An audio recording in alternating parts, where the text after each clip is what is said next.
Hey, everybody, it's Ralph Davis from Ralph Davis Reptiles. You're listening to Jason Rossi of Her Per Parade. Ralph Davis, out.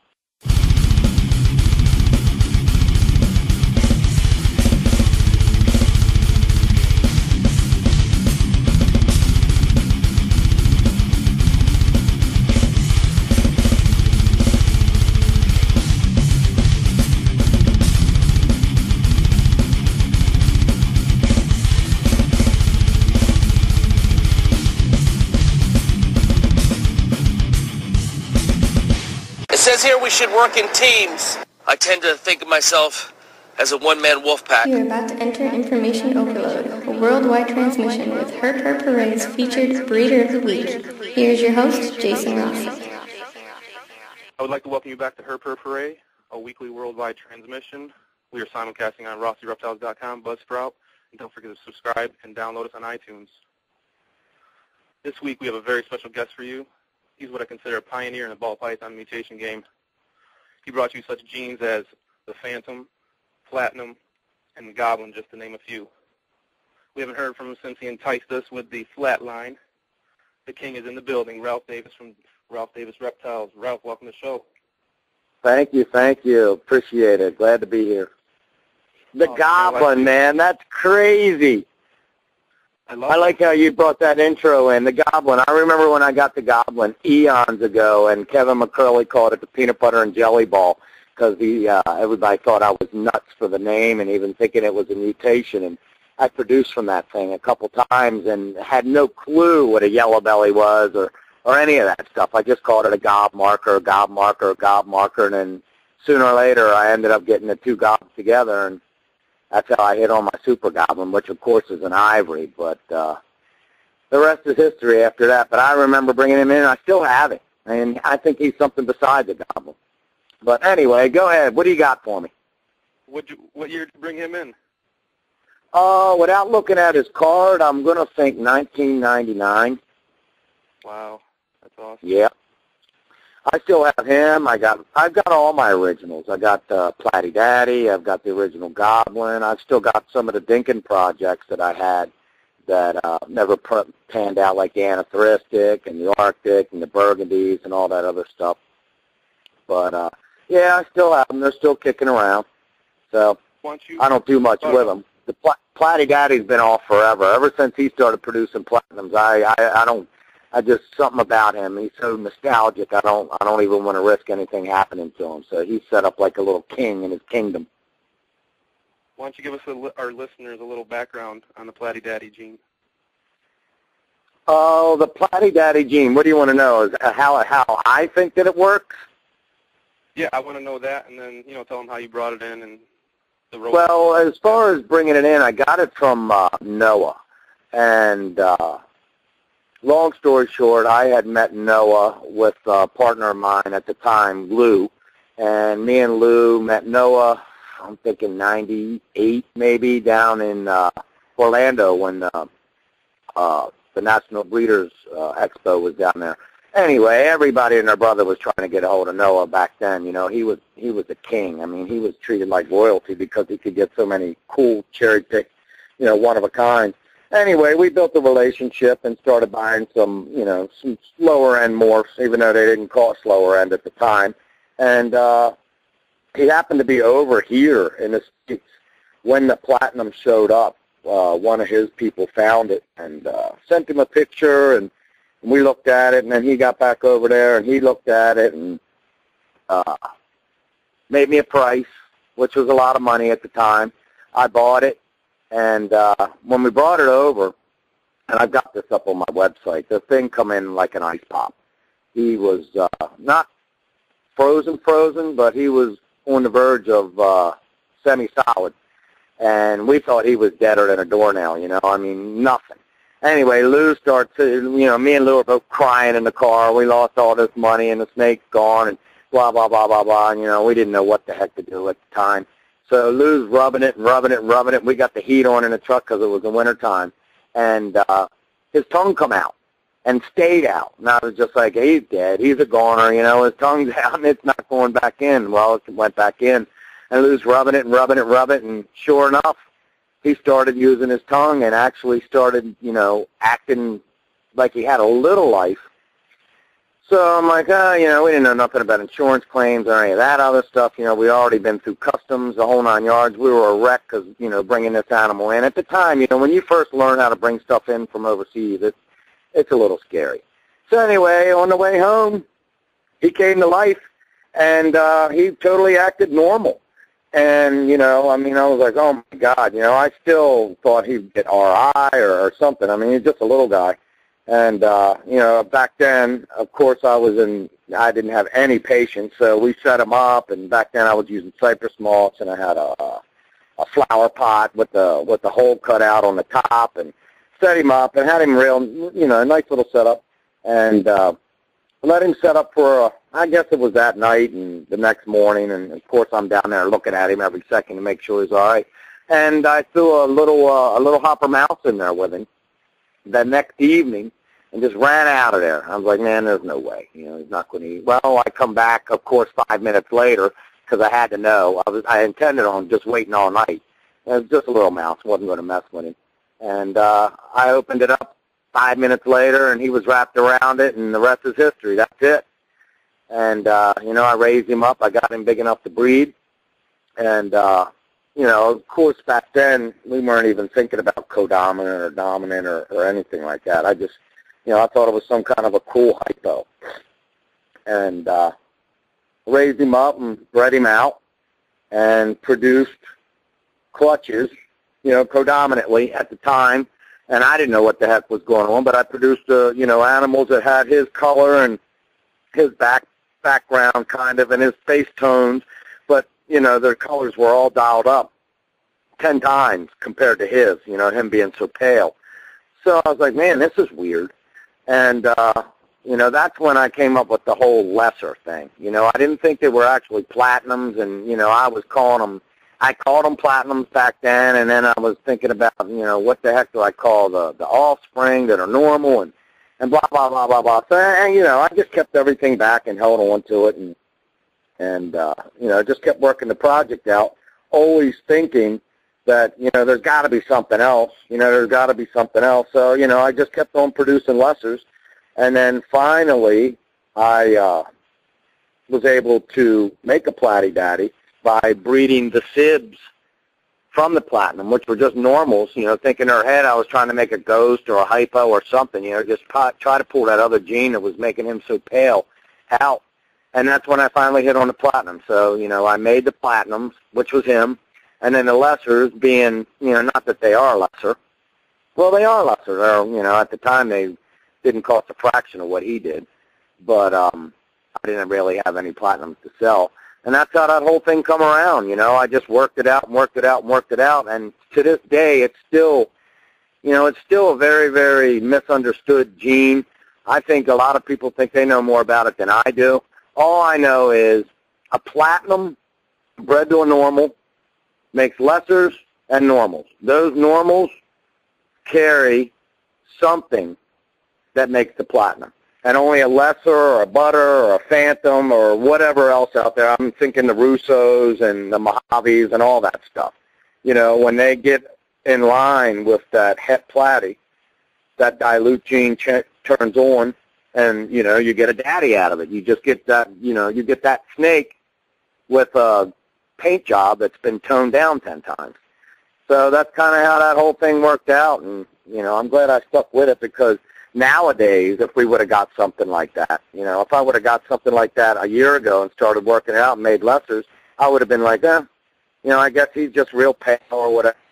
And that's that. And I would have been like, oh, there they are, they're lessers. I probably wouldn't even, really try to work it out thinking that there's a hypo or this, that, or the other. And I'm sure, I'm talking out of my ass. I'm sure I would have definitely tried to work something out because obviously he was pale for a reason. But back then, it was unheard of, just like, they're nothing. The lessers are it, and that's that, and, the Platy's just, he's a one of a kind, and he seems to be pale, and all his offspring aren't, and that's that. So that's how that started. It worked out really well for me, though. It's a long project, I'll give it that. So what is a Platy Daddy to a lesser? What's the outcome of that? Oh, geez, man, you're going to stump me all over the place. Platy Daddy to a lesser is going to make lessers. It's going to make white snakes, and it's going to make het platies. Now, are the lessers anything? As far as I know and what I can tell, a lesser from a platinum is nothing. It's a lesser. It's the normal from the platinum that carries that platinum gene. I haven't a clue why. The lesser turns it off. When you're normal, you don't. Obviously, you're not a lesser. You don't have lesser paint, but you got whatever platy's got going on making him pale. That's the way it's worked for me so far. Now, I could be absolutely wrong about the lessers, but it hasn't happened for me yet. You know, all the lessers from the Platy Daddy, you know, it doesn't work that way. But as long as you got a platinum or a het platinum in the equation going to a lesser, you're going to get Platy Daddies. Have you done Platy to Platy? Yes. I did Platy to Platy this year. Where the heck have you been? You must not have been following my broken record pages. Shame on you. It's on my list. I know. Don't worry. I guess the normals from that are definitely het platy. Are they supers? I haven't a clue. That they're on the shelf, and I'm going to have to play around with them. All right, well, everyone's dying to see some update footage of that flatline. So how about giving our listeners a little background on that project? I know you want to keep it tight-lipped and dance around it, but just how many genes are in there?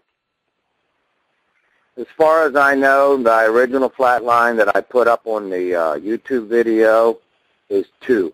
What I have is, I believe, I have a completely different line of clown. You know, a whole other mutation of clown.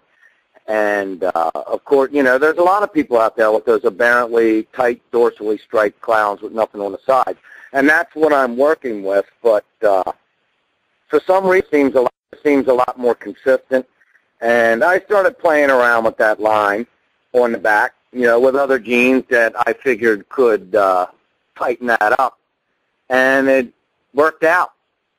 Now, when I put the Enchi into that, the Enchi being the banded animal that it is, and I should have kind of figured this, but I was just going for something crazy. The Enchi being banded crossed over the line and, you know, knocked the line out, zigzagged the line all over the place, and I produced that this year, the Enchi flatline. But that's basically what it is. You know, the only reason I've been tight-lipped about it is because, A, I don't have any to sell, and I'm just building up my group. And you know, until I have flat lines on the table and I know exactly how to make that dead pinstripe, you know, the one that dead pinstripe, Jesus, that sounded horrible. It's still alive, folks. That nice, beautiful yellow and with the black pin all the way down its back.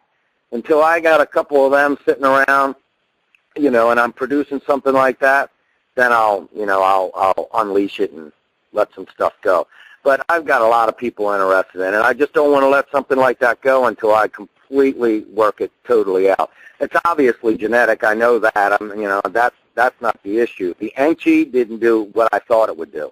You know, I was hoping once the Enchi hit on the flat line, especially mixed with another pastel gene, that I could dial that thing up even more than what I did. But it just didn't work out that way.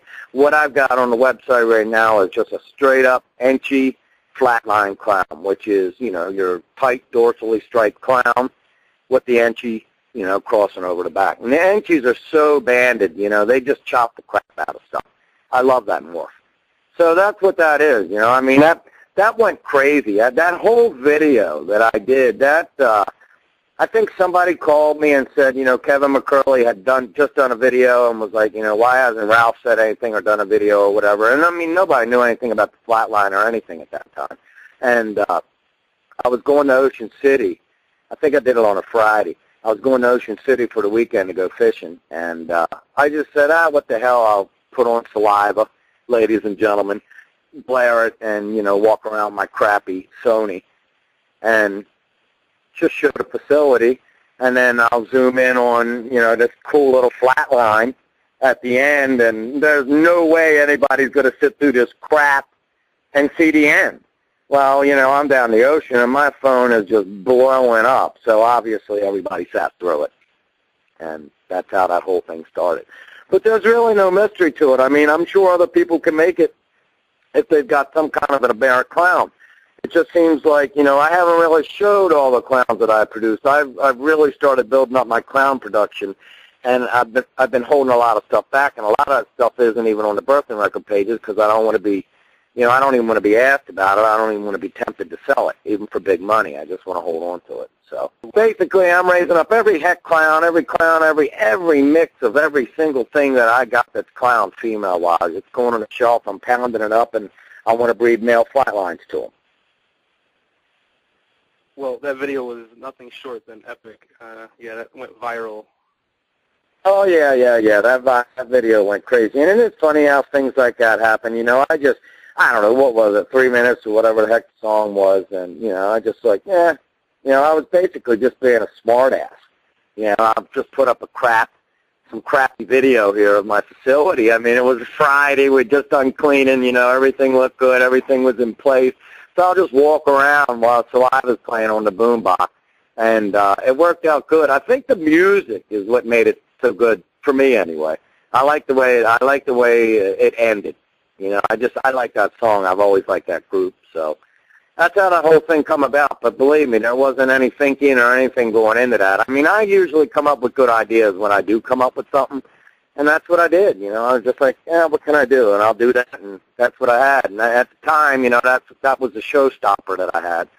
So I could have done that with any snake, and I don't know if it would have been as good, but that little yellow snake with the black stripe sure does look good against that black hide box, doesn't it? Yeah, you got us all peaked. So we were all what was all going on in there, in that little box. Yeah.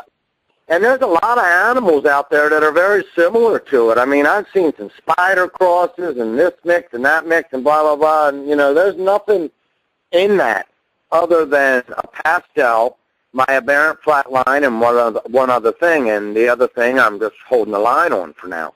But, you know, everybody's figured out what it is. They all know it's a clown. You know, they just don't know how to make that stripe. Right now, I'm the one that's making the stripe. I'm sure somebody else will, and that's fine. It's all about holding your cards and knowing when to put your cards out on the table. That's one thing I've learned. Show your poker face. Yeah, I mean, I was a big mouth for so many years, and that worked. And, you know, then I climbed in my box, and that worked. So sooner or later, I'm going to have to pull Madonna and come out of hibernation. But, you know, it's not time yet. My biggest issue is I'm just so busy now. You know, I do everything now. I lost my help. Not that cleaning snakes is a dead-end job, but, you know, it is a dead-end job. The guy making the snakes, me, is the guy making all the money. And, you know, you got your helpers, you know, and they're always going to look up to you and be like, man, you know, I know what he made doing that, and this, that, and the other. And, you know, I mean, they want to be in your place, and it's totally understandable. I mean, they all got to spread their wings. And I've lost most of my friends in this business that were working with me or part of my message boards or something like that due to, you know, I don't want to say envy or jealousy, but, you know, I basically just shadowed them. You know, I mean, I was a force that, you know, just totally shadowed them, and I think that they felt uncomfortable spreading their wings and getting out there. And, you know, every idea they have, you know, I would say, well, I see a little of my idea in there or whatever. I mean, it's real touchy in this business. So, long story short, my guy Gravy, who was the bomb, you know, he worked with me forever. You know, he just finally got burnt out, and I knew it was going to come. And, you know, me and him parted ways, and I got another person working for me, a girl who was really good. And she got sick. She started working, and, I mean, she was just doing great. And she started feeling really bad, and long story short, she went to the doctors, and they diagnosed her with multiple sclerosis. And, you know, I mean, she went downhill from there, so that didn't work out. So it's back to me. And Kyle helps on occasion. I got my niece that helps me a little bit, and I got a couple other part-timers. You know, I just got some people to pick up the loose ends, but I'm pretty much feeding, cleaning, breeding, setting up, you know, doing all the cards, managing the website, making the sales, blah, blah, blah, blah, blah. You know, it's just a lot of stuff for one guy to do, and I can manage it, no problem. But as far as, you know, uploading videos and, you know, all that other stuff, You know, I pride myself on getting onto my emails within 2 days. Most of the time it's within 2 minutes. But, you know, as far as all the other stuff, you know, the journal and you know, getting out there and being boisterous and flamboyant and all that stuff, I miss it. I want to do it. I just can't. You know, I don't have the time to do it. My days are so busy. I mean, I've got everything just totally scheduled out, Monday through Thursday. You know, Friday is kind of day to pick up on loose ends. I work a little Saturday, a little Sunday, and then the rest of the time, me and Kyle are fishing, or I'm outside fishing somewhere else without Kyle. You know, he's a little cold-natured right now, so he's giving it up, but I'm still going. You know how those cold days are for fishing. And by the way, that was a really nice pike your buddy caught. Yeah, they catch some nice stuff out of the river here. It's pretty impressive what they pull out. They're hunting. Yeah. Where are you at? Right upstate New York. It's right on the border of Pennsylvania, Susquehanna River. Yep. I fished the lower Susquehanna, and it's called the Flats where it meets the Chesapeake Bay, and there's all kinds of fish in there, but there's some really, really nice rockfish in there. And I picked up a tournament series this year. That's where I've really been. If I'm not working, 4 o'clock, my ass is out of here. I got the boat hooked up, and I'm at the river or lake or whatever. I joined 2 bass fishing circuits. They actually call them trails. You know, you do like 8 tournaments, and then if you qualify, you can do the championship tournament. And I picked up one on the Potomac River. It's called the ABA. And I went in as a rookie. I went in as a rider, meaning you don't tip your boat. You know, you just ride with a pro or a semi-pro. And out of 56 guys, I finished 7th. So I didn't do too bad from the back of the boat. But I'm just hooked, man. If I'm not playing racquetball or working with the snakes or hanging out around the house watching all that junk reality, I'm fishing. All right, well, we don't want to turn this into a fishing show. We'll do that next time. Yeah, we'll start our own fishing show. That's yep. Ralph Davis Outdoors. We'll get some nice little banjo twangy, a nice little intro. So what else you got? I can see it. So why don't you tell us about your shatter gene? It looks like it just does that. The shatter gene, it's funny you should say that because I actually got a real nice picture of a shatter that I was going to put up on Facebook, and I just haven't gotten around to it yet. The shatter gene is from Amir, Snakes at Sunset. He produced, I'm thinking 2 boys a long time ago. You know, without looking at my cards, I forget. But Tracy got the better of the 2, and I got the other one. And I've been breeding that. And, you know, I also picked up some aberrant shatter females that were also, you know, they weren't actually proven shatters, but they definitely had the markings and all, but they, you know, they barely had any markings. But I just built up a small group of that. But, I mean, the shatter gene is really, really cool. I mean, the shatter pastel is cool. They're variable. You know, you have one that shows a little, you have one that shows a lot, you have one that's totally got a tripped out back pattern, blah, blah, blah, blah, blah. I made the shatter bumblebee. I've made a shatter pinstripe. Nobody's seen the shatter pinstripe. That's actually sold and going overseas. Shatter pastels and shatters. I definitely want to work that into the clown gene and some other stuff. But, I mean, it's just a neat gene for chopping stuff up. I like it. You know, I haven't really made a million of them, but, you know, all the ones that I want to sell, I've pretty much sold. And that's why you really don't see a whole lot of them out there. I haven't really seen anybody producing a lot of them or selling them. But it's a neat gene. It's kind of a messy gene. You know, I mean, the way it hit on that bumblebee was really cool. The bumble's got some weird purple and orange spots and all that stuff. But when I say messy, you know, it's messy. I mean, it's random, and, you know, there's so much stuff out there now that just looks like a mess to me. You know, I'm much more into pattern and, you know, refinement, you know, something that's easy on the eyes and just like a big cluster of mess. And the shatter will make a mess. I'm sure of that. I mean, I'm just the tip of the iceberg with the shatter gene. But I'm going to still play around with it. I got a couple ideas of what it'll work really well in. But I don't want to burn certain females on, you know, the shatter gene. I got other stuff that I'm doing, so I got time. The shatter clown may look like a speckled leopard snake. Yep. Like Yep. Yeah, I'm wondering what the shatter is going to do in the clown. I'm wondering what it's going to do in the desert, the leopard. I've got a couple other little pattern mutations. Neo, which is, I guess he's that paint. Neo is a cool snake, and I think that might be neat with the shatter. The shatter pin is really cool, but, you know, I mean, it looks exactly the way it's supposed to look. I mean, the pin is already speckly and peppery, and the shatter on the sides of it, it blew it out really good. My favorite thing that I made with the pins was the calico pins. I thought they were really neat. As babies, I mean, they're blood orange. They're really, really neat. You know, and then you got the kingpin, and I made a platy kingpin this year. But I keep all my pins. I inflate my female pin price, and nobody wants to buy them, and I get rid of the boy. That's the way to do it. Hold back those females. Yeah. Well, I mean, people know if they come to me, and, you know, my price is double anybody else's for the same size snake, same exact snake. You know, they know what I'm doing. I'm hoarding them. And if they want to pay the money, you know, I will let them go. But to me, you know, these female morphs, you know, these lower-end morphs now, 350, 400, 500-hour snakes, that's what I'm getting for pins and lessers and butters and stuff like that. I mean, I know people that are getting 125, 150. You know, there's no way in this world. I mean, a pastel female is still worth way more than 125, 150, 200 bucks or whatever to me. I mean, it's female. You know, I mean, why not keep it? You know, and if you can make a double out of it or a triple or a quad, you know, there you go. But no way. It's just not worth it. I mean, I would rather sit on 5 snakes that I can get $1,000 for. I'd rather sit on them and not take the $1,000 and, you know, try to make $5,000 out of them in 2 years.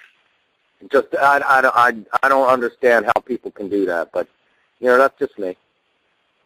That's all. I don't produce a ton of stuff either, you know. I mean, when I produce animals, you know, I go through and say, all right, I got to have this many girls. I don't even talk about what I'm keeping, and then, you know, everybody sees the other girls. And that's what I put up for sale. But, no, I definitely like to hoard girls. I like to have 2 or 3 boys and as many girls as possible. Because you never know when your girl's going to have a hiccup or one's going to slow down or whatever, you know, get that 900 grams, and they hit the brakes. Sometimes they'll hit the brakes for a year. I mean, they'll eat, but they'll still just be, you know, they'll just be lagging along. But then you got the other girls that, you know, go leaps and bounds. So it's good to keep your girls. That way you can keep an eye on, you know, who's doing really good and who's not. That's advice we'll take to heart. So that blackhead calico, man, everyone's still intrigued about that. Yeah, what the living heck is that? Goddamn lava ball. That's a pretty neat looking snake. Yeah, my wife. Unfortunately, that snake is deader than a doornail. You have any more? Oh no, but I'll make more. Yeah, at least I know what I know what I make. Yeah, I mean that snake that it wasn't really a small snake, but it was one of those little nipple eggs, just one of those little weird egg snakes. And he come out and he did all right, and he croaked. But that happens, you know. I mean, it happens to the best of us. Thank God, at least I got to lay my eyes on it and see, you know, what I can do. And I've got all that entire clutch, you know, everything I did blackhead to calico or whatever, that's all on the shelf because actually as some of them have grown and matured, I actually think a few of them are blackhead calicos, just not as extreme as him. I also did blackhead cinnamon, and that animal croaked. And I didn't even really talk about that. I just, you know, I just swept that one under the rug, and I'll get around to that. So is that still holding that orange? Is that why you think they might be blackhead calicos? Are they turning orange? Oh, yeah. Well, I think and they just, you know, as they get older and you look at your bellies and start studying them, you know, the past couple of years I've really started studying the blackheads, like a lot of people out there. I mean, I've been contacted by a lot of people that have really been doing their homework. You know, and they've been following the blackhead gene since I started that, and I think it was in 2002. I mean, I couldn't give those things away for 8 or 9 years. You know, I made supers before. I made a hypo super, a whole 9 yards. Not until I made that video Back in Black did anybody even give a crap about them. Did I say Back in Black? I meant Back in Black. And you'll have to listen back and see if I screwed up. But anyway, the blackheads. I didn't lose you, did I? No, I'm here, man. I just heard a beep. Somebody was texting me. The blackheads and those calicos. Well, anyway, I've been studying the blackheads. Jesus, I'm losing my train of thought. You know, their bellies, this, that, and the other. And, you know, I've always thought that my blackheads had one other thing in them, maybe two.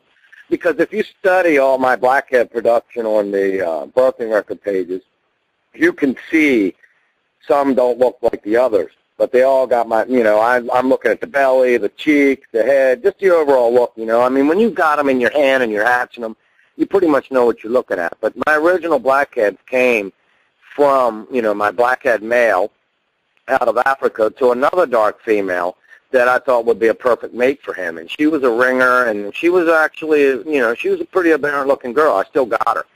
And never really did anything with her after I made the blackheads. But honestly, she's a ringer. Everything that she's ever produced was ringers. The blackheads are ringers because of her. You know, I've sent some blackheads overseas. I think there's some in the States that are kicking out the ringers, and they're kicking out two different kinds of blackheads. You know, your straight up one and then the one that's a blackhead with the mama ringer. I mean, honestly, I think the blackheads, when I first started them, I started out with a mess and just called them blackhead. You know, at the time, I didn't know what the heck I had. You know, you just didn't really look at snakes that much. You know, the white bellies, they got the cheeks, the heads, blah, blah, blah, the blackheads. And everything I've ever bred has turned out to make blackheads, and everything I've ever sold has turned out to make blackheads. But I think it's making other stuff, too. So I'm going to go back, finally, to that mama ringer, and I'm just going to probably just put a normal boy on her and just see what she throws out of normal. Because the first clutch, if I'm not mistaken, that was a four-egg clutch that I got out of her, and every one of them were blackheads. And two looked the same, and then the other two looked the same. Two were more extreme than the other ones, but, you know, at the time I was like, wow, they all look like Dad. Well, looking back, they're not all exactly like Dad. You know, I didn't even think about Mama. You know, they look like Mama, too. So the blackhead, you know, it's like ragu. It's all in there. So, I mean, people are going to find stuff out about the blackheads that I probably haven't yet. But I'm definitely paying more attention to what I'm producing now. But it just opens up a whole can of confusion because, you know, every blackhead I produced this year, is it a red Axanthic or isn't it? Is it this, or is it that, or is it just a straight-up blackhead? Is it a straight-up blackhead with Mama's ringer gene? Is that a ring? I think I see a little ring. You know, you got all that, and you know they're pretty expensive snakes. And you know, when I sell one for X amount of dollars, my base more price, you know, all I want you to get is a blackhead. But you know, a lot of people are going to get, you know, I need the money just like the next guy. A lot of people are going to get probably something else with it, which would probably be Mama ringer. But you know, I have the hypo gene floating around in there, which also makes them look weird. I have no idea why when they're head hypo they look weird, but kind of like clowns. And then I bred them out to some other hypermelanistic females throughout the years, too. And, you know, I just put that whole hypermelanistic thing to bed. And, you know, I might even have something like that floating around in there. So going back, it would have been just nice to breed the blackhead male out to some normal females and figure out what the heck I got. But I started out probably with a double. And then that's, you know, my founding stock. I raised up them boys and kept on trucking. So Lord knows what I made. So have you put that into your clown projects yet? Man, people, you guys got to email Jason and tell him what a... yeah, didn't you see the blackhead clowns I produced? I did not see it, man. I'm sorry. I started a new Dude. I'm not even going to beat you up because this is your show. But, yeah, I produced blackhead clowns this year. Oh, man. Yeah, and they're really, really nice, but they don't thrill me. You know, I don't think they thrill anybody. But they're definitely blackhead clowns. Now, I've got two morphs that I can breed them to that I know is going to be stellar. So, you know, I mean, it's just a little stepping stone. I mean, not everything I produce is what I envisioned it to be. And, you know, I mean, a blackhead clown, I try to think about a blackhead clown, and I'm like, if I take that clown's head away, because that's what I love about the clown, man, that's going to look like crap. And what the heck is that clown pattern going to do on the blackhead? How's that going to work? Blah, blah, blah, blah, blah. Well, you know, these basically just made black clowns, but the clowns kept their heads. You know, they still got their heads aren't as pretty, but they definitely got a clown head and a clown face. I mean, you definitely know that it's an aberrant clown. And, you know, I got a boy and a girl, and everybody and their brother wanted to buy them, and they still do. I don't know what I'm going to do with them. Probably keep the girl and sell the boy or whatever. I mean, I've got enough blackhead head clowns, so we'll see what happens there. Man, I can't believe you don't look at my birthing record pages more regularly. But that's all right. You're doing fine. At least you know the right questions. It's been a while since I have seen your pages. It has. I have to admit. Dude, it's been a while since I've seen the pages. I upload them, make sure they're right, half the crap on them spelled wrong. My spell checker has got so many of my crazy words built into it. Now, I mean, when I spell check, I got to recheck my spell checker just make sure it didn't screw up. So I hear you. What else you got? I'm afraid to ask my next question because we were just talking about it. It wasn't written down, but I was thinking, have you made the Calico Clown? The Calico Clown, I have not. And don't be afraid. It's no big deal if you're too busy to look at my birthday record pages. I don't blame you a bit. No Calico Clown. I haven't even tried. I wonder if anybody else has. I don't know. Put that question out there. I'm sure we'll see it. Yep. We'll have to Google it. Nope, haven't done a Calico Clown. You know, to be honest with you, I do like the calicos. I think they're great animals, but I think calicos are like a couple of the other morphs that drag around a little bit. And I don't think that you either got a great calico or you don't. And I'm not talking about health-wise. I'm just talking about growth-wise, and some of them are a little tweaked. And I'm not talking about anything wrong with their bodies or the way they look or kinking or anything. I just think they lag. They're slow. You know, they're just a little bit off. And there's quite a few mutations out there that are like that, and I'm tuned into all of them. And I've got most of them in my collection.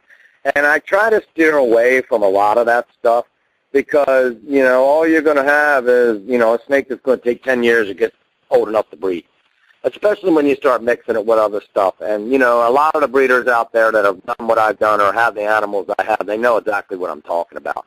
But there's definitely a good 2 handfuls of mutations out there that, in my opinion, just don't fare well. You know, it's a hit or miss. You know, you'll get a great, robust baby that grows, and then you'll get a great, robust baby that don't. You know, they hang behind, and, you know, after several years of doing it, you can almost, you know, they paint themselves as to which morphs, you know, are really, really strong and which morphs aren't. And I think the calicos are hit or miss. Now, the sugars might be a whole different ballgame, but the calicos, I think, are hit or miss. All right, that Super Phantom Spider is one of my favorite snakes, I have to say. The Super Phantom Spider is also one of my favorite snakes, and if I had I know if I had 50 of them, I could sell them. I was going to say if I had 1,000 of them. People love them. I don't know why in the living heck the Super Phantom blew out the Spider, because the Spider is so hard to mask. But it did, and it did it in a nice way. And the pinstripe, I think, is just as nice. What I've got on my website, and I'm sure you haven't seen them yet either, but I've produced some Super Phantom pins, and some of them are just straight-up Super Phantom pins. Then I've got a couple, or at least one, that's got a great picture. That's a Super Phantom Goblin pin. That Super Phantom Goblin, I think, is what brings that nice rosy, purplish, you know, that real pretty color into those Super Phantoms. So that's a really cool gene. But the Super Phantom Spider, that thing is sick. And I've got 2 plans to make a Super Phantom Spider blank and blank, which I think is just going to totally dial that thing up and do it justice. But that snake is really, really cool. I mean, I've sold a handful of them, and everybody that has them wants more. Why don't you give our listeners that worked out good.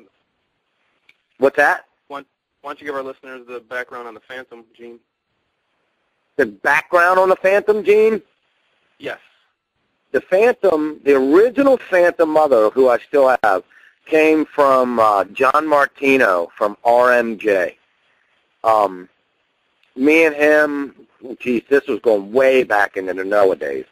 him and I were, it's funny you should bring him up because I was actually just going to forward him an email. I was just contacted by the next Top Chef. They're looking for, like, reptile personalities that can cook. And they were like, you know, your name came up, blah, blah, blah. We're doing a casting call, you know, and I'm sure every reptile guy in the world is listening to my show right now and saying, yeah, they contacted me too, you dillweed. Anyway, I was going to forward it to Martino because he's a master chef. I mean, that guy can cook like nobody's business. So I got to remember to do that. Anyway, John Martino had this phantom female. He seen my goblin, and he said, man, you should put them together. And that's how that whole phantom goblin thing started. I had the goblin, he had that phantom. We didn't know what it was. We just thought she was another goblin. You know, that phantom female. Raised her up, bred them, produced phantoms, phantom goblins, normals, you know. I mean, at the time, our eyes weren't trained. So we were just like, they're kind of cool. And that's how that whole thing started. Him and I had a falling out, like most people do in this business when they rip people off. And I don't even want to go into that. But I don't have any ill will towards him. But that's how that whole thing started. And he wasn't really interested in the offspring, and neither was I, honestly. But anyway, we did a trade. I traded him out some, you know, proven mutations. And that was that. Put it to bed, and she's mine. And he's been mad at me ever since. And I can understand why, but she's mine. That's on the record. You're not letting go. No, it's a little late now. I mean, what are they worth? You know, back then, you know, now that all the big lions are all at that little shriveled up watering hole, you know, fighting over $250 snakes, you know, it's not like it was in 2005, 4, 3. You know, that's when all of it was commanded by the dollar. You know, that's why everybody wanted to be the next Ralph Davis or the next BHB or Nerd. You know, it was funny. You know, they're thinking, oh, my God, these guys are rolling in millions of dollars and blah, blah, blah. And some of us were. You know, and that's what got the ego on, and that's what turned everybody in the heels towards each other. You know, it was the money. You know, now, you know, things have simmered down and got more realistic. They're not as realistic, you know, as they should be. Honestly, I think a lot of stuff is too low. But I'm not having any problem. You know, I'm the highest guy in town, and I sell out every year. So that's that. But getting back to the Phantom, you know, John Martino and his partner, I forget his name, they had it, blah, blah, blah. We made some babies. We did a trade, you know, and I think he thought that some other stuff was owed to him, and I didn't think it was. And that's how that whole thing happened. But, you know, that's basically the drama that goes on in this business, especially in, 2002, 3, 4, and 5. You know, there wasn't a single breeder out there that didn't have a loan with somebody that didn't think somebody was ripping them off or they were being slighted or something. So that's the way the whole vibe was back then. You know, it's not like that anymore. And I don't talk to anybody like that anymore anyway. You know, I do my own thing. I couldn't tell you what anything costs. I know what my stuff costs. I couldn't tell you what anybody else's stuff costs. I don't even care what it costs. More people need to think like that. We'd be all right. Yeah. I don't look at King Snake. Don't advertise on King Snake. Don't need to run any classified ads. Don't need to do anything. You know, I produce anywhere between 500 and 1,000 snakes a year, and they're all sold. I'm happy, and I go on with the next year. You know, I mean, I don't see any, you know, word of mouth. It's just like my construction company and everything else that I've ever done. You know, after a while, you build it and build it and build it, which is what I did with Ralph Davis Reptiles. I built it up, got the buzz, got the name. As long as people are saying your name, they're going to come to you, especially if you treat them right and, you know, you got good animals. And that's how it's worked out for me. I mean, it's just word of mouth. You know, I mean, everybody's like, why don't you get your own show and do your own videos and all that other stuff? I'm waiting for the right casting call. You know, as far as I'm concerned, all the other stuff out there on YouTube, everybody looks like a clown. Everybody's trying to get on TV, but that's not how you get on TV. So why don't you tell us about your tangerines? Any supers? Oh, Tangerine, Ozzy Boyd. Ozzy Boyd is, God, without looking at my emails and all that other stuff from him, me and him exchanged some emails a while ago. I mean, this is when he first started producing those things, and I must have blew one out. And without looking at my birthday record pages or recalling or whatever, I must have said something, what the heck is this? And, Ozzy says, that's an Orange Dream. That's what I'm producing. I'm not even sure he had it named Orange Dream at the time. But anyway, the Tangerine, I finally worked it out. And I've always called that thing Tang, Tangerine. And, if you look at my birthday record pages, I've got moms. I've just got stuff with really, really strange names. And that's how the whole Tangerine thing came about. I'm sure it's the exact same thing as Oz has. And that's that. I haven't sold any. I think what the Orange Dream does is totally awesome. The Orange Dream kind of messed me up a little bit on my Dreamsicle plans on another combo, but it is what it is. Dream is a catchy name, and Orange Dream is a catchy name. I just seen a banner that Oz is running, Home of the Orange Dream, and I thought it looked good. The banner was orange, and he was kicking out some pictures and morphs and combos of the Orange Dream, so it looked good. But the Tangerine was made for the Enchi. As far as I'm concerned, I can't, you can get a Tangerine and an Enchi mixed with X, and X, and you just start working on your oranges and your yellows and all that stuff, and, you're going to have, Inferno's already taken, but you're going to have a snake that's on frickin' fire. You really are. I love that gene. But I'm just, I haven't sold any of it. I barely got my feet wet in it. And now I've got a nice, stronger group, and I got a lot of boys up the sides. I haven't decided what I'm going to do with them this year. I'm not wild about the banana Tangerine. I really like the Enchi Tangerine, so I'm thinking I'm going to put it with, stuff like that I can dial it up a little bit more. Some stuff the Tangerine shows up in real good, and some stuff it seems like it doesn't. Plus, I got to start making more Tangerines on their own, and then I got to go through the hell of figuring out what the heck one's a Tangerines. So is it safe to say you have a super? I don't know if there's a super or not. I'm being dumb here. For some reason, I'm thinking there is. I don't have a super. I haven't made a super. What I've made is Tangerine Stingers, Tangerine Enchis, and Tangerine. Do the Tangerine Enchis look like Super Enchi? Tangerine Enchi is sick. I got that video up on YouTube, and like an idiot, of course I put it up there while everybody's in shed, but they still showed through. But no, I think a Super Tangerine, and I'm being a dumbass here because I live in a box. I don't know if there's a Super Tangerine or not, or a Super Orange Dream. I'm thinking that there is. But anyway, let's just say you got a Super Tangerine, Super Enchi. And if there isn't a Super Tangerine, God, I sound stupid. Maybe I know there's a Super Enchi Tangerine. Or a Super Enchi Tangerine Clown, or a Super Enchi Tangerine Flatline. There's all kinds of stuff you can do with that. But you don't have to talk to Oz. Have you talked to Oz yet? Yep, I had him on earlier in the season. He's been on. Well, did he say there was a Super Tangerine? I didn't ask him about Tangerine. No, of course you didn't. Did he say that there's a Super Orange Dream? You're making me look bad, Ralph. No, I'm just asking a question. I can't remember, man. It was a couple months ago, and it sounds horrible. No, it doesn't sound horrible. It just sounds like you're overworked. Well, I'm sure after you air this, unless you edit out all this crap, you don't edit, do you? I just take out the silent parts or coughs or anything like that, Right. There's one. There. You can take out that whole big thing because of the cough. No, I'm being stupid. I have no idea. I don't know if there's a Super Tangerine. But find out for me and let me know. I'm sure somebody emailed me and let me know. Then I'll know what I can do with my other guy.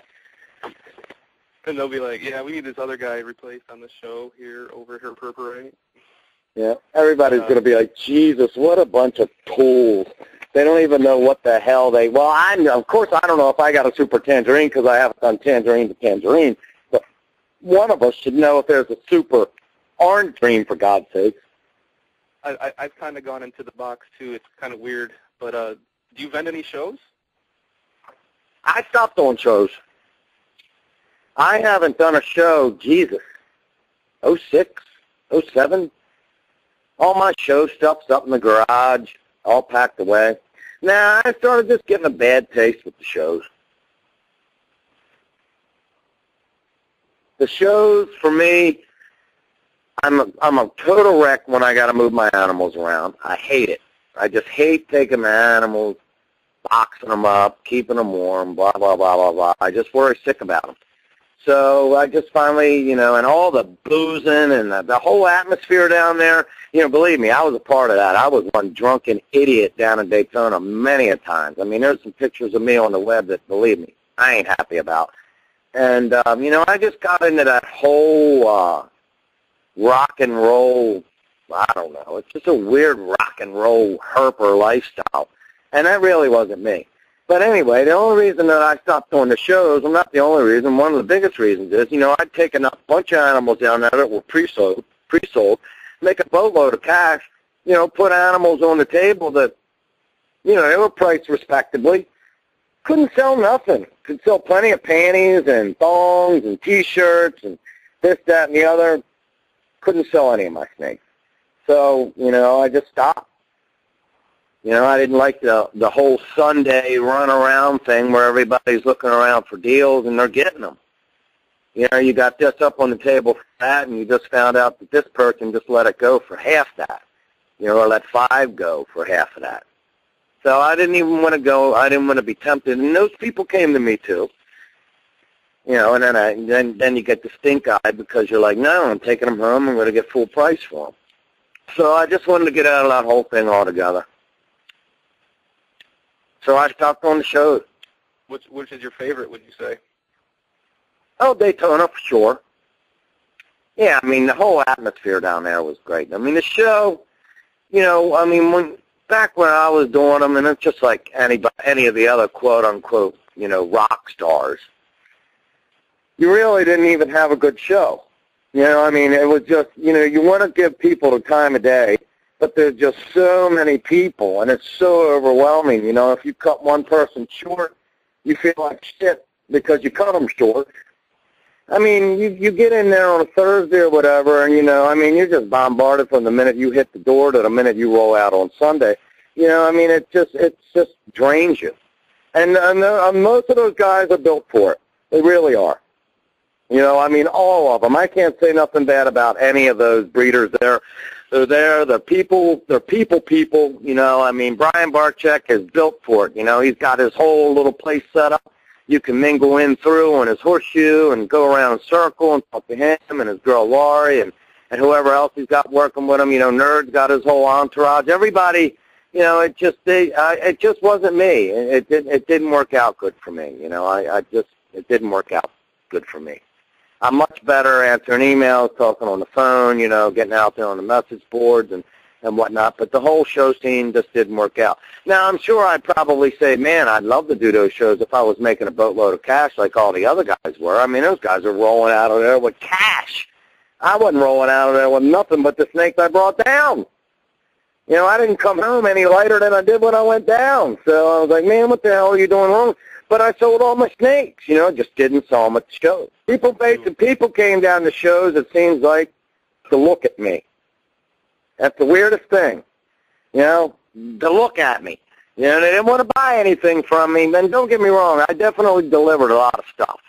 And that means, but they were already pre-sold. The deals were already worked out. I bought them the snakes, blah, blah, blah, blah, blah, got paid, and that was that. But no, even my lower-end stuff on the table just didn't sell. So I just, chalked it up and said to hell with it and started doing other things that month. You're the king. They want to come kiss your ring, man. That's all. Oh, yeah.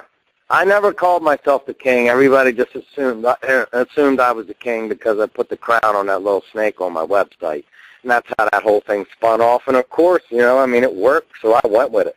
It's good to be king. Yes, sir. You're also a big Kiss fan, so what's your favorite album from them?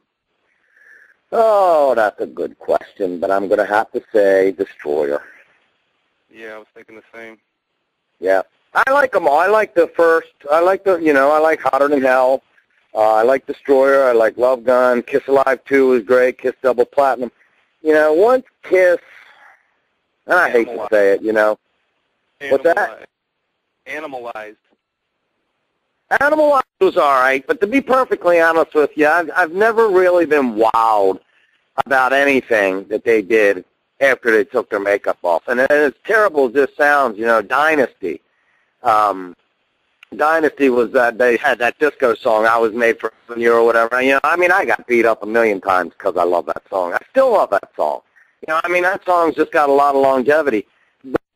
I was really never that much into Kiss after they took their makeup off. You know, they seemed to lose the mystique. And, of course, I did the reunion tour, and then the other reunion tour, and the other reunion tour. And Eric Singer is playing the drums for them now. I mean, when I used to work with Eric Singer, you know, he was in the area, and he would go to a couple of places that we would eat or whatever, and I got to meet him at a couple Kiss conventions. And, I mean, I knew Eric Singer when he was getting $300 or $400 a show by Kiss. You know, he's just a fill-in. And now, you know, he's the Cat. I'm hoping he's making about $20,000 a show now. But it was really neat. But, yeah, I mean, I like the album, oh, Jesus. The album was Unholy. I'm having a brain fart. That was a good album. What the heck was that called? It'll hit me later. Yeah, I was a fan also when they had their makeup on, and as soon as you see them without it, you know, there's nothing really. Yeah. Nah, I mean, it just, you know, I mean, they made a big impression on me when I was young. You know, I'm 45. So I'm from the Kiss days, and you know, I've liked them ever since. But to be perfectly honest with you, I mean, they got another album coming out that's supposedly going to blow away or be like one of the top 3 Kiss albums in the world. But you know, Gene always says that, but Gene knows how to do it, so we'll see. Right now, I listen to a lot of the newer stuff. You know, my family's all into the hip-hop and all that other stuff. You know, and I'm listening, you know, to more rock bands, but, you know, a little bit of the newer stuff. Yeah, that was my next question. So what are the new bands do you dig? Well, I do like Saliva. I like Saliva a lot. I like Godsmack. I like Disturbed. I like Linkin Park. There's a couple other bands. You know, Foo Fighters. I absolutely love the Foo Fighters. It seems like anything that they sing or any album they put out, I mean, half the albums on the radio, they just play the shit out of it, and you know, it kind of gets older after a while. But I like a lot of that. I like a lot of that stuff. But I got Sirius Radio, and instead of listening to Hair Nation like I used to all the time, I listen to a lot more of the Boneyard and the older stuff. You know, all the older, you know, AC/DC, Priest, Rush, all that good stuff. All right. What else you got? I just want to know, get your take on what do we need to be doing as a Reptile Nation to combat all these legislation coming down on us all the time? That's a great question. I've been part of USARK since day one, you know, and I'm still with USARK. You know, I'm in the back office, and that does take a good bit of my time, too. I add that to my list of stuff that I got to do. But the only thing we can do, you know, I'm not going to tell people to join USARK. I'm not going to tell people to join PJAC. I mean, I know who's in USARK and who's not. And, you know, it's just one of those things, you know. What do you do? And the only thing, the simplest word that I can use is unify. And, you know, I don't want to get up here on my soapbox and start calling people out and blah, blah, blah, blah, blah. But unification is absolutely impossible in the industry that we're in. You know, I mean, it's just really, really hard. And I see a lot of the big players out there and the big names try, and then they run out of gas. And then they try, and they run out of gas again, you know. And I totally understand where they're coming from, you know. I mean, it's frustrating to get everybody unified, and then you got this person saying USARK sucks, just stealing everybody's money, and, you know, PJAC ain't doing this, USARK's doing that, USARK's not doing that, PJAC's doing that. You know, I mean, it's just such a polarization. I mean, it's just like everything else in this that's always been in this business. It's always been polarized to a point. And it's polarized again, you know, with what's going on. And they're just going to pick us off, you know. That's all they're doing is putting their foot in the door or their pinky toe and then another toe, their big toe, their foot, their leg. You know, next thing you know, they're busting down the door and we ain't got nothing. You know, and that it just seems to me spinning the wheels ain't the right word for it, but it just seems to me like we're holding our ground, and that's all we're doing, and everybody, you can see the frustration, especially with a lot of the big breeders that are involved. You can tell that they're worried. I mean, it's their livelihood. And, they try to rally their troops and blah, blah, blah, blah, blah, but that doesn't work. That doesn't work. I mean, I email blast from USARK or PJAC or whatever, you read the first 3 and the rest of them go to spam, or you just junk them, and the way the economy is and the way how, basically how depressing everything is, nobody wants to read bad news, and, well, here's the USARK blast. Is it going to be bad news or is it going to be good news? Well, it's never good news. It's probably going to be bad news, so I'm not going to read it. I mean, that's the way people are thinking right now. And, there's a lot of bigger breeders out there that are literally depressed. And, they're not doing very well simply because, they got caught in this big downfall, this big swing in the market where, people that had the money don't know if they want to spend the money because they don't know if they want to get involved and invest in something that could possibly, be illegal in their state, or, they can't transport across state lines, or, what their town's going to say about this, or their city laws, or blah, blah, blah, blah, blah. So, I mean, every time you turn around, something bad happens. This one got strangled by a snake. That one got bit by a snake. They found a snake here. They found a snake there. I mean, this snake went farther north than we thought it was going to go. All that other stuff. And, all of us as herpers, we understand that these snakes probably didn't do that, or, they probably weren't found here. But, you got to think like somebody that's not into snakes. And you can't blame them at all for thinking, oh, my God, the Everglades is just oozing with slithering giant serpents munching down on the alligators and the panthers and everything else that's down there. They're ruining the glades, I mean, it's one of those things where you sometimes you can't change somebody's mind. That's what they think, Some people hate snakes. Some people hate what we do. Some people don't like the fact that we're breeding snakes. How could you even want to populate the world with more snakes? Going good snakes are dead snakes. So honestly, without getting off the topic, what can we do? Unification is the only thing that we can do. And I've been in USARK since day one. I know who's joined. I know who's never joined. I know who's donated. I know who's never donated. And, the lack of anything from certain people is pretty depressing. But, I mean, I'm sure they got the reasons. A, they don't like USARK. B, they don't like what, USARK is trying to do. They think it's a bunch of horse shit. And C, more than likely, they ain't got the money.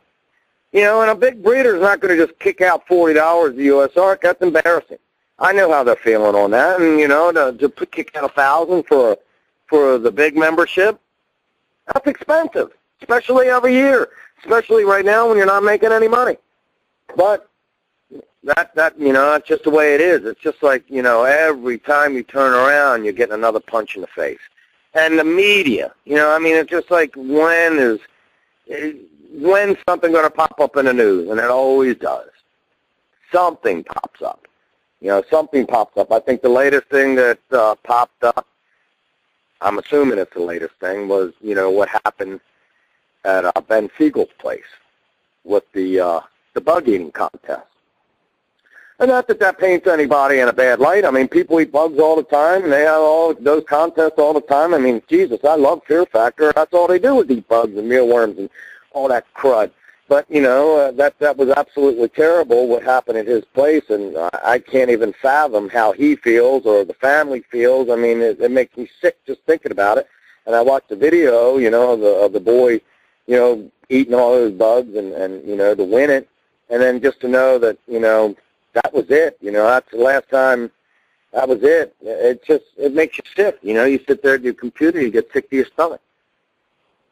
So it's just all that kind of stuff, I mean, it just paints us in a bad light. And I'm not saying it is a bad light. I'm just saying, when you look outside of the box, the way, the common person looks at us, they just think we're a bunch of clowns. Oh, sorry. So your inside information is telling you that Americans can't unite on this one cause, basically? My inside information is telling me that we what? We can't unite, because you said unification is... Dude, the only way that yeah, no, I'm talking about, what are you talking about is like all the reptile enthusiasts, all the breeders, everybody get along, hold hands, and unite and fight as one? Is that what you're asking me? Yeah, basically.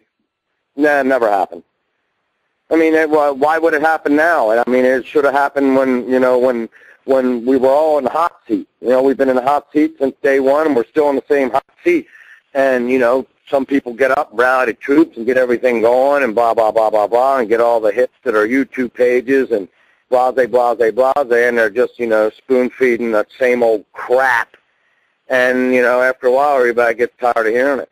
To be perfectly honest with you, I don't have an answer. You know, have you interviewed Andrew Wyatt yet? No, I haven't. That might be a good interview for you from USARK.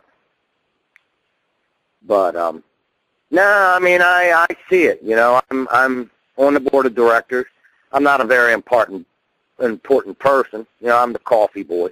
I'm the guy to make sure you're happy with the website and your membership and your T-shirts and all that other stuff. And, you know, I managed some other stuff. I had a lot.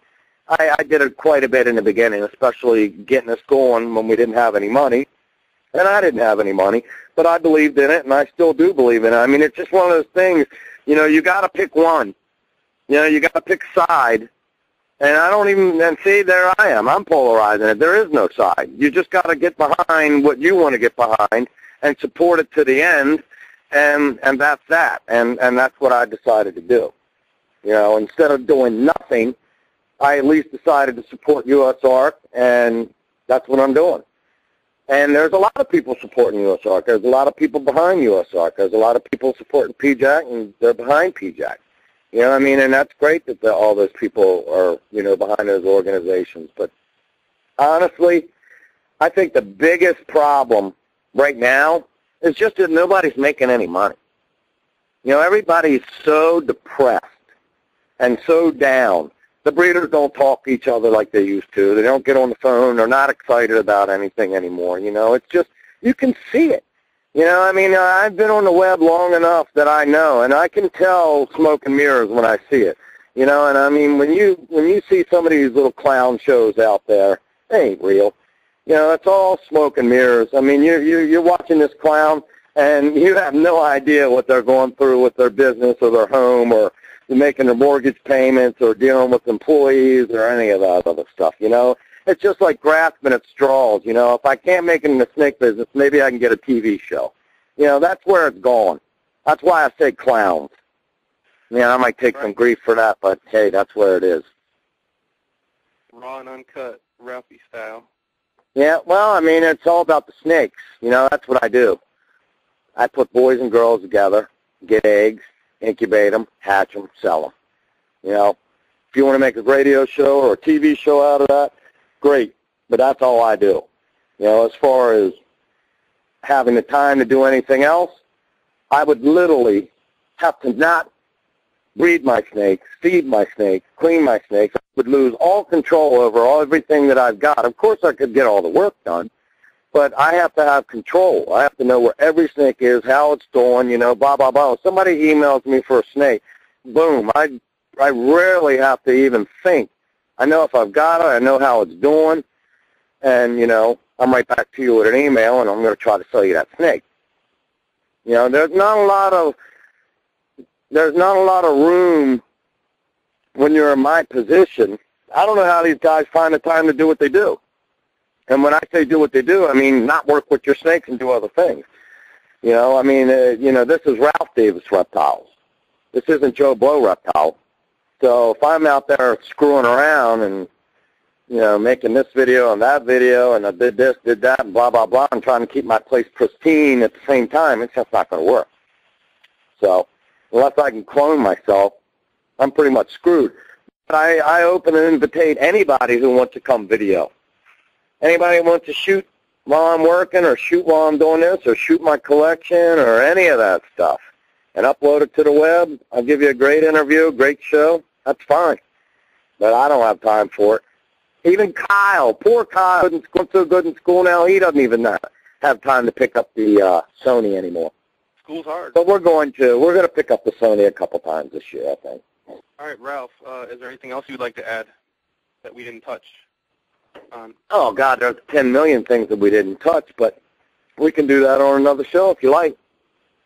Oh, yeah, it'd be my pleasure, believe me. Did you hit on everything that you made a little note about? Yes, I did. I put that in there last to make sure, if they want to add anything that they want to plug or anything, any information you'd like to get out, feel free. Yep. No, that's, I think I answered everything that I don't think I beat around the bush too bad, but if I hit everything that you asked me, I think we did all right, and, we can do another show. And like I said, a lot of people have approached me with questions and this, that, and the other, and that other people have asked them, and they wanted to do a show, or they wanted me to, type out an email with all the, answering their questions, and then they post them to the web. It's a lot easier doing it on the phone or doing it on a radio show, though. You have a list of questions from such and such, and, I'll hit them. I'll tell you what you want to hear, that's for sure. I don't really have much to hide. All right, we'll put that out for our listeners. We'll get a list of questions for Ralph Davis. Send them in. We'll get them on the next show. Nice. All right. Thanks again, Ralph, for taking your time out and talking with us. Yep, you're very, very welcome. When will this air? I'm thinking this weekend. Oh, wow. Well, once it's done, show me or point me in the right direction so I can link it up to my website and point some people at it also. Awesome. I appreciate that. All right, man. Well, let me know how the show goes, and we'll see how things are going, and we'll do another one if they want it. Right. If they don't, then I guess we won't do another one. We'll do that fishing show you were talking about. They'll want it. They'll want it. Believe me. Just hold on the line there real quick, okay? Okay. All right, that's going to do it for this week's episode of Her Per Parade. Don't forget to subscribe and comment on iTunes. And always, we're streaming on live on herperparade.buzzsprout.com or rossyreptiles.com. Her Per Parade, out. Hey, this is Robin at Ship Your Reptiles, and you're listening to Her Per Parade.